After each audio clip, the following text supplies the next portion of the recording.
everyone, welcome back. So today I am doing another A to Z of Becca Rose. A to Z of me, whether I say little stories beginning with that letter or just a quick funny anecdote or whatever I want to share with you of 3 things beginning with that letter. And of course today's letter is B because we've only done one so far and that was A. I'm going to leave A linked down below so that you can watch that if you haven't already. But we're going to be talking body image, bullying and bed days. So body image. My body image. How I think of my body. So I'm always one of these people that's very much, by the way these videos are super rambly, I'm just chatting at you, so maybe take off your bra, grab a drink, that kind of thing. So, body image. A few years ago it was awful. I mean, I hated how I looked, I hated my body, I would despise any photo of body, or if I had to. I remember going to a wedding and then seeing the photos afterwards being like, ugh, and looking at it, there's obviously nothing wrong with my body, there's nothing wrong with anybody's body, but I used to have a very negative body image. I mean, I still wouldn't look at my body now and be like, yes, perfection, but I am doing the best with what I've got. Does this make sense? I have accepted that this is my body. I feel that I have quite a positive self-body image, but I am realistic about it. Now, I know that I could be smaller, I know that I'm not big. I think I'm very average, and I think that my body image and my perceptions are like fine. But then when it comes to outside influences, that's what ruins it. I think that's what's so damaging to other people, other girls and guys, is that outside influences, whether that be a negative comment, whether that be, oh, you're bigger than I expected, or gosh, she's put on weight, or that, you know, negative comments, or whether that be seeing pictures in magazines or seeing movie stars or seeing people on Instagram, that kind of thing. So my body image in my head is fine. I'm very fine with my body. I know that there are factors that I shouldn't have to justify to anyone, such as, a lot of people would say, why doesn't she even attempt to lose weight? I see her eating this, I see her eating that.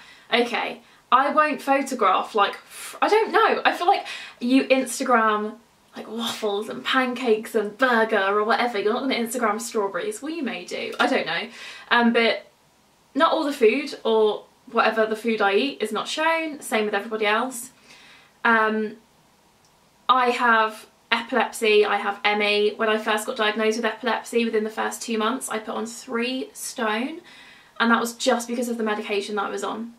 And I was diagnosed with an underactive thyroid that latched onto all the weight, and since then it's been extremely difficult for me to shift anything. I can do countless workouts, I can do countless exercise, walks, run, dance, all this kind of thing, but because of my ME I struggle with that. Because of my muscle weakness, it's quite difficult with the balance. And also something I get so often, and I've made like a joke of it now when I'm with my friends, I'm like, oh, I'm going to take a twist now to show my non-ankles, or like, oh, these shoes won't go with my non-ankles, this kind of thing, because I have water retention there. Can't help it, nothing I could blooming do about it. So my ankles are kind of just like this, there's no definition. Obviously I have ankles underneath, but you're understanding what I'm saying. But people will comment on my Instagram pictures as if I'm not going to see them, or they'll comment on a lookbook as if I'm not going to see it and be like, lol, she's got no ankles, or where are your ankles? I often get that my legs look like dough as well, so that's fun. But someone even commented in French that I have no ankles, and I was like, I can understand that. But yeah, so I went through a phase of being like, I feel like I need to justify everything, but at the same time you absolutely don't need to justify anything because it's your body. Your body has nothing to do with anybody else, so that's just how it is. I want to put up a lookbook really soon. It's going to be a spring outfits lookbook, but I'm nervous. I get nervous about it because I worry about what the comments are going to say, and it's just stupid because it's my body, and why should anyone else's opinion on it affect it? But it completely does, it completely does. But yeah, that's my little body image thing. But also you have to remember that so many people will edit their bodies on Instagram, so many people will show certain angles. I show certain angles. There was some pictures of me on holiday in Cyprus. I held my hat in front of my stomach because I wanted to. And then people picked up on it like, oh, her stomach's so big, she's covering it. Yeah, I work with what I've got. But yeah, it's your body, you live with it, and I do. And the comments are just so pointless. I don't get it. And I don't understand anyone else commenting on anyone else's body. It's their body, and you don't know what their struggles are or what their... You just don't know, so don't comment on it. So I would like to think I have a positive body image, but then it gets like squished and this and punched in the face because of outside influence. No, they're building again. In regards to bullying, it's very common. So 9 out of 10 people are bullied. I don't know what the statistic is, but I was bullied. I want to share what I would suggest, because I've done some talks and assemblies at my old high school. I've done it at a few other schools. I do PSE sessions now, not to do with bullying, but it comes up. And I was very bullied because to be honest with you, I don't blooming know. I was very independent. I was very individual and ahead of my time, I have been told by teachers and friends. And so for example, like I would be one of the first to wear this kind of new trend of shoe, or I was the first to have hair extensions and I was bullied for it, or that kind of thing. That was to start with. So it was groups of girls, and they would get in trouble for wearing makeup at school. I would wear the teeniest amount. Obviously that built up over the years. But then they would say, will you let Becca wear it? And they let me wear it because I was so anxious and self-hating and self-loathing and had such low self-esteem that they were like, just let Becca get on with it. But they picked up on that and they would bully me for it. And then when I got my epilepsy, I would be having like multiple seizures a day. They were loving it. So that was another thing that they could pick up on. And I would have bruises, they would be awful. I remember sitting in the medical room and I felt like a legit monster. Like I had bruises everywhere and I would be sitting in the corner like holding my head in shame. It was awful. And I remember them looking through the window and laughing. And then there was a stage of time where there was like graffiti all over the toilet doors and walls of it, of like drawings of me on the floor or just really inappropriate messages about me. And then I was getting handwritten letters in the backs of my French book in particular, and then just handwritten letters calling me this, that and the other, saying all sorts really. I don't want to repeat anything, I don't want to remember any of it. Being nasty to some of the teachers that would look after me, something that the doctor would advise the teachers to do when I was unconscious and fitting was hold my hand or stroke my back. There were many accusations towards teachers, and then those teachers kind of stopped doing what the doctor suggested just because of these horrible letters. And I was terrified of going to school. Nothing ever physical happened, but it was horrible. And I know that bullying's such a effing awful thing because there's nothing that one individual person could do. It's the fault of the bully, and who knows why people do it. Is it the cycle? Is it the bullied becomes the bully, that kind of thing? Who knows what's going on at home, but it's effing awful to the person that it's happening to. And you might, if you're sitting here now thinking like, this person says they're bullied, but all that's happened is we laugh at this about her or we laugh at this about him. These things build up. It's like if you've seen 13 Reasons Why, it's all 13 little things that build up. Not one of those things on its own may have caused her to do that, but all of the things build up. It's the straw that broke the camel's back. There's little things add up, and it's so important to remember This is annoying. Something that I did as I walked into school, and something that I watched and listened to constantly, there's a video on YouTube and it's by a poet called Shane Coysecan, something like this, and he did this poem and video and animation, and it's called To This Day. I'm going to leave that video down below. It's called, the tagline's like For the Bullied and the Beautiful, and I actually downloaded it onto my iPod, and every morning when I walked into school, which was something that makes me feel physically sick, thinking how I was. When I look back, it's a different person. I feel sorry for that person, and it's not me. Obviously it was. But I would listen to This Day as I walked in. It's about 7-8 minutes long. And if you were ever bullied, if you ever had low self-esteem, if you are currently being bullied now, give that video a watch, give it a download, put it on your phone, listen to it, because it just speaks to you, and I found it extremely helpful, amazing. But yeah, I was extremely isolated. I spent lunch times in the toilet until sort of sixth form, when I found my real friendship group, and it was difficult. I'm not sitting here being like, woe is me at all, because I loved sixth form, but high school was hard. High school's hard, school's hard. And bullying can continue on into the workplace and continue on, you know, this industry. Like, bullying doesn't stop, and it's everywhere.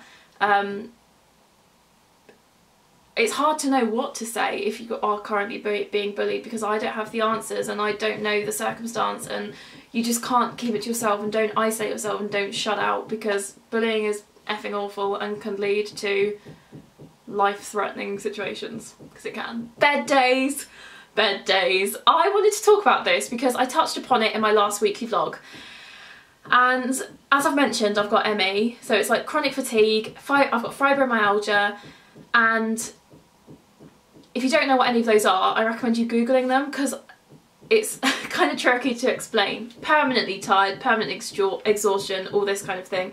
A couple of years ago, I was strictly bedbound.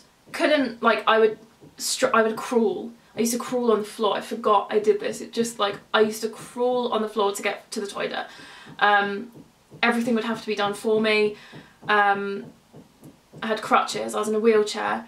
It was terrible. It was awful. Couldn't do anything. ME is very physical and mental as well. You get this thing called brain fog, we call it, where you try and think about something, but suddenly it's like, nope, can't think about it. And you're like, what? I can't think.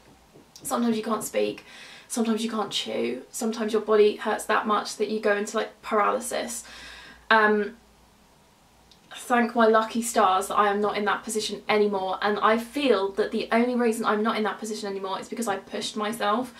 The amount of specialists, doctors, whoever I saw was totally pointless, because it's a very unknown illness and very kind of ignored or I don't know, it's looked at in a negative light basically.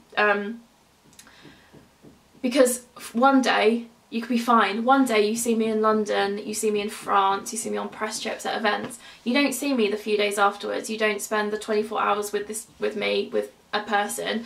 So I only show you what I choose to. So I want you to know that I would say 30% of the time I am in bed all day, because I can't physically do anything. I can't put makeup on, like, absolutely not. I can't leave that, like, it's difficult, it's very difficult. And you get accused of lying, because as I said, people see you out and about, people see you doing these things and travelling or having afternoons out, but then I know that I'm going to pay for it the next day or the next few days. Yesterday I had a bed day because I couldn't physically do anything, and it takes you back to, well, it takes me back to when I was 100% having bed days, and it can mess with you, because you think, right, physically I need to have a bed day, but if I have a bed day mentally I feel shit. But then if I go out and push myself, the other day when I was in London, I vlogged and I was laughing and happy and joking about it. But reality is, I was so exhausted, I collapsed 3 times. But I try and carry on, and I still went out for dinner, and I still, you know, did this and that. Because it's not a life if you don't push and you don't try. And I understand if you have got ME or chronic fatigue, if you have got fibro, I am there. I understand that you can't push yourself every day, but I think that's the reason that I am better, is because I did push myself. And if you're going through hell, keep going. So yes, I have bed days, and I have to sometimes. It makes me feel stressed, it makes me feel bad, and it makes me feel like I'm missing out on things, but I have to listen to my body and I have to listen to my illness. I've always been a look on the bright side, look on the positive side. I'm always like, well, if I have a bad day I can watch Line of Duty, so it's great. But at the same time it's pretty bad. But yeah, I don't film those days, I don't Instagram those days, I don't show people those times. And it's quite misunderstood, I can understand that. But that's it. I realised all 3 of my B words were like quite serious and quite depressing. But I just wanted to give you that little insight, because that's what these A to Z videos are for. And I couldn't think of any words beginning with B, except Becca, which is my name. But yeah, I hope you enjoyed. I hope you enjoyed hearing a little bit more. As I said, well, I haven't said, but I never like to talk about bullying or my ME, or what was the other thing I talked about? Body image or anything like that, because they're so deep, they're such deep topics, and you can talk about them for hours. You can say the wrong thing, nothing's planned here, nothing's scripted. I'll probably come to edit this and be like, damn, I didn't say this, this and this. So just remember that I'm scratching the surface of those. I just wanted to share those bits with you. So thanks for watching. Give me a big fat thumbs up if you enjoyed it. Let me know your reactions, your responses to these. Tell me a story about yourself beginning with the letter B. Tell me a funny thing, tell me a sad thing, tell me a happy thing, whatever you want to share. And I will see you in my next video.